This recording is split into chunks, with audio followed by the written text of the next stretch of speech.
좋은 예술가는 모방을 하고 위대한 예술가는 훔친다. 파블로 피카소.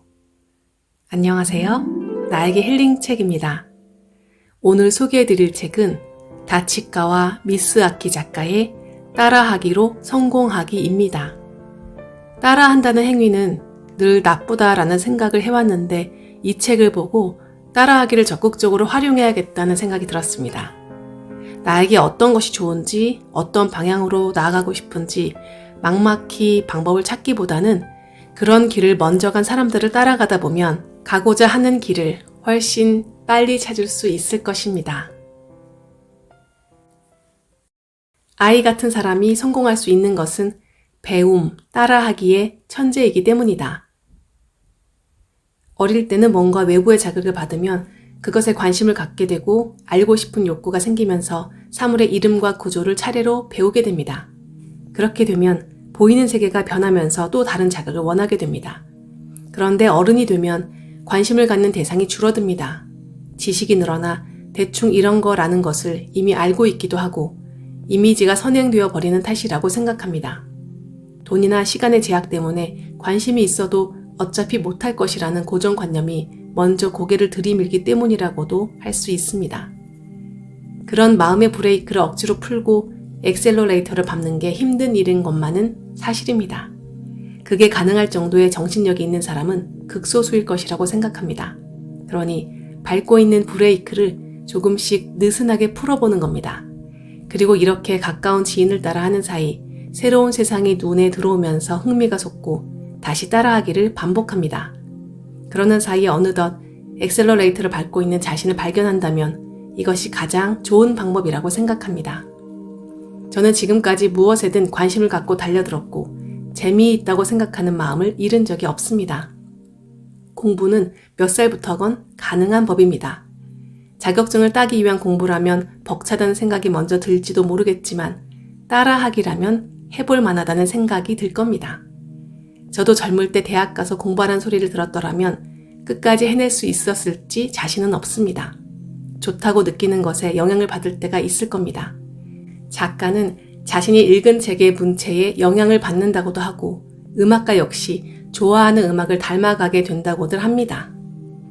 영향을 받는다는 것은 무의식 중에 따라하게 된다는 것을 의미합니다.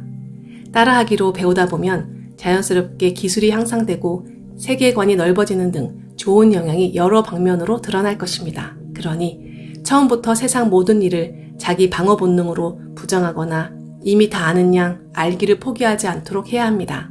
순수한 마음으로 대단하다, 재미있네 하며 타인이나 사물에 관심을 갖고 바라보는 것부터 시작해 봅시다.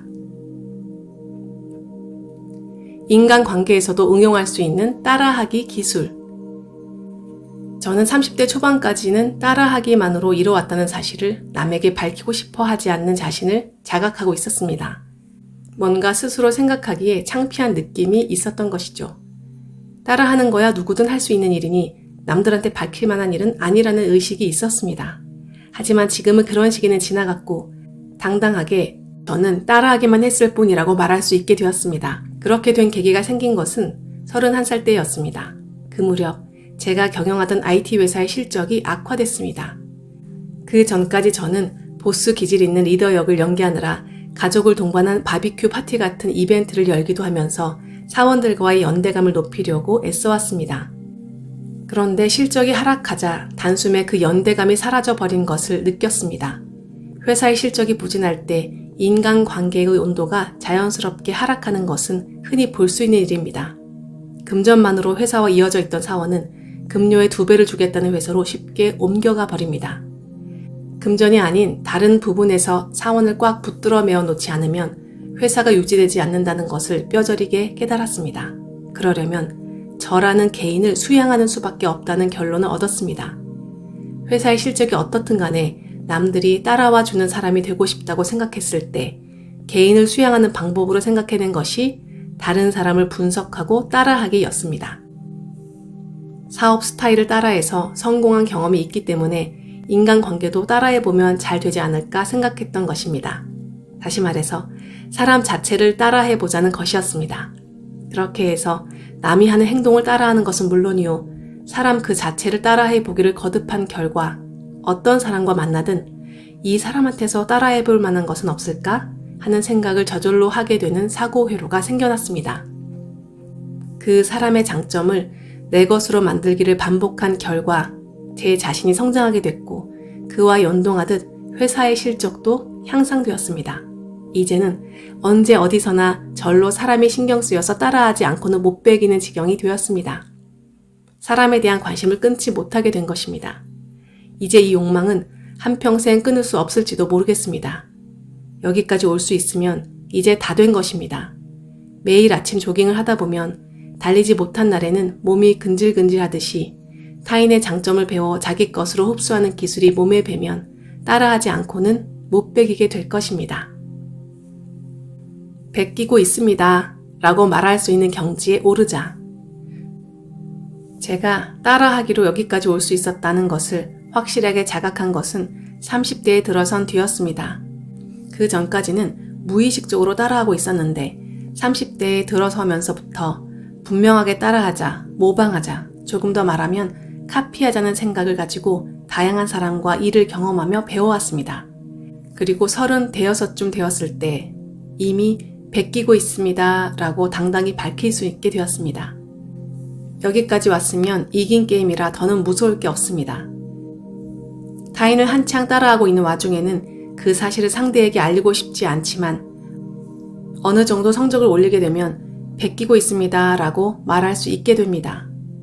결과를 내고 자신감이 붙으면 저처럼 공헌이 가능하게 될 것입니다. 최근에 저는 그마저도 넘어서서 오히려 요즘은 베끼는 것을 세일즈 포인트로 삼을 정도라 따라하고 싶은 사람이 있으면 베껴도 되나요? 하고 물어봅니다. 그러면 상대는 저도 따라하시게요? 라며 오히려 기뻐합니다. 이렇게 되면 이제 따라하기의 상급자 영역에 도달했다고 말할 수 있습니다. 여러분도 부디 베끼고 있습니다 라고 말할 수 있게 되시기를 바랍니다. 그 정도에 이를 때까지 철저히 따라하기를 반복하다 보면 꿈도 꿔보지 못했던 머나먼 곳까지 와 있음을 깨닫게 될 것입니다.